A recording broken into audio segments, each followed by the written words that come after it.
প্রিয় BA fourth সেমিস্টারের ছাত্রছাত্রীরা, আজকে আমি যে বিষয় নিয়ে আলোচনা করব সেটি হচ্ছে তোমাদের যে পলিটিক্যাল সায়েন্স রয়েছে জেনারেল পেপার, সেই CC4 বা GE4 পেপারের যে লাস্ট মিনিটের গুরুত্বপূর্ণ প্রশ্নগুলো হয়, সেই লাস্ট মিনিটের গুরুত্বপূর্ণ প্রশ্নগুলো নিয়েই আলোচনা করব। প্রশ্নগুলো তোমরা ভালো করে অনুশীলন করবে এবং স্টার মার্ক করা প্রশ্নগুলো তোমরা ভালোভাবে দেখো। আমি একদম ফিউ লাস্ট মিনিটের প্রশ্ন তোমাদের বেছে দেবো, তো তার আগে তোমরা এগুলো করতে থাকো। প্রশ্নগুলো অত্যন্ত গুরুত্বপূর্ণ, বাছাই করে করা প্রশ্নগুলো তোমরা যদি প্র্যাকটিস করে যাও, আশা করি তোমাদের পরীক্ষায় অনেকটাই তোমরা উপকৃত হবে। তো 10 নম্বরের দুটি প্রশ্ন এবং 15 নম্বরের দুটি প্রশ্ন তোমাদের করতে হয়, 30 এবং ওদিকে 20, 50 নম্বর, এবং 1 নম্বরে 15টি প্রশ্ন। তো 1 নম্বরে 15টি প্রশ্ন, ছোটো প্রশ্ন নিয়ে আমি খুব শীঘ্রই হাজির হব। আমি এখন বড় প্রশ্নের এডুকেশন, হিস্ট্রি, এখন আমি পলিটিক্যাল সায়েন্স দিচ্ছি। তোমাদের 3টি পেপারের লাস্ট মিনিটের সাজেশান দিয়েছি এবং 6 সেমিস্টারেরও সাজেশান দেওয়া রয়েছে। তোমাদের সেকেন্ড সেমিস্টারও আমি ইতিহাসের সাজেশান অলরেডি দেওয়া রয়েছে, আমি লাস্ট মিনিটের সাজেশানগুলো দেবো পরে। এখন 4th এবং 6th সেমিস্টারের পরীক্ষা যেহেতু সামনে চলে এসছে অনেকটাই, তাই তাদেরকে দেওয়া হচ্ছে। তো দেখো, ইম্পর্টেন্ট কোশ্চেন ফর 10 মার্কস।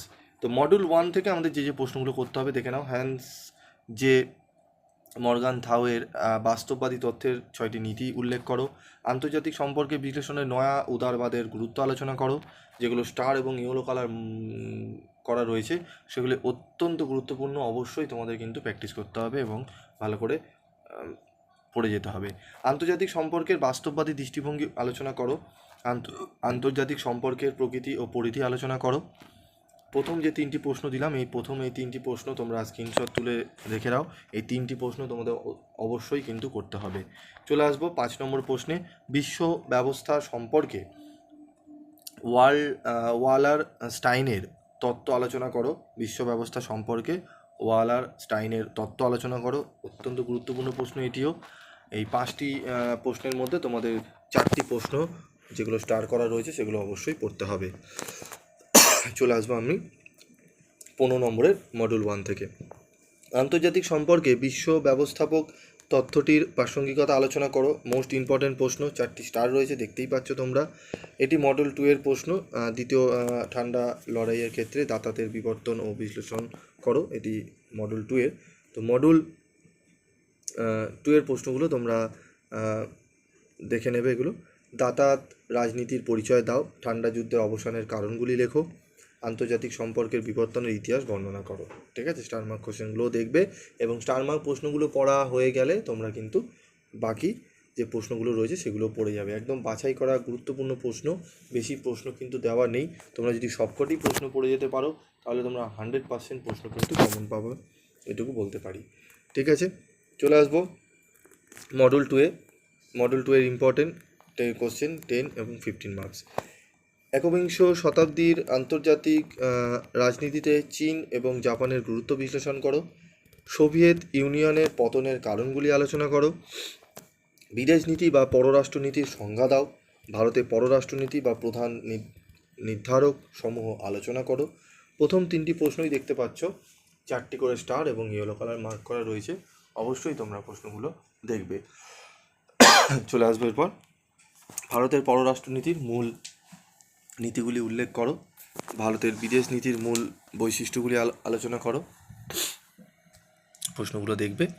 আন্তর্জাতিক রাজনীতির প্রেক্ষিতে ইউরোপিয়ান ইউনিয়নের বিকাশের ধারা সম্পর্কে একটি টিকা লেখো। বিশ্ব রাজনীতিতে অন্যতম বৃহৎ শক্তি হিসাবে রুশ বা রাশিয়ার উত্থান আলোচনা করো। তো প্রশ্নগুলো দিলাম, এই প্রশ্নগুলো গুরুত্ব সহকারে তোমরা করো।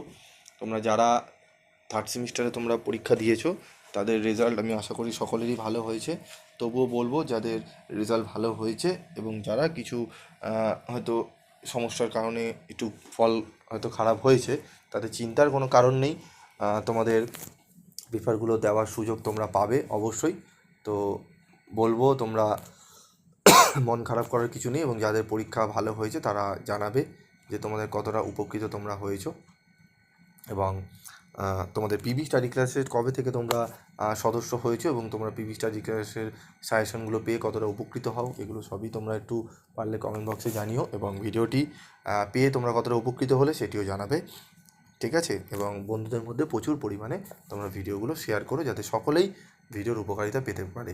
এই চ্যানেলের মূল উদ্দেশ্যই হলো তোমরা যাতে কোনো ছাত্রছাত্রী সাপ্লি না পাও, যারা টিউশন নিতে পারোনি তারা যেন ভয়ের কারণে বা পড়ার অভাবে তারা যেন পরীক্ষা যেন বাজে না হয়, ন্যূনতম নাম্বারটুকু যেন তারা পেয়ে অন্তত পাসটুকু যেন করে দিতে পারে। ঠিক আছে?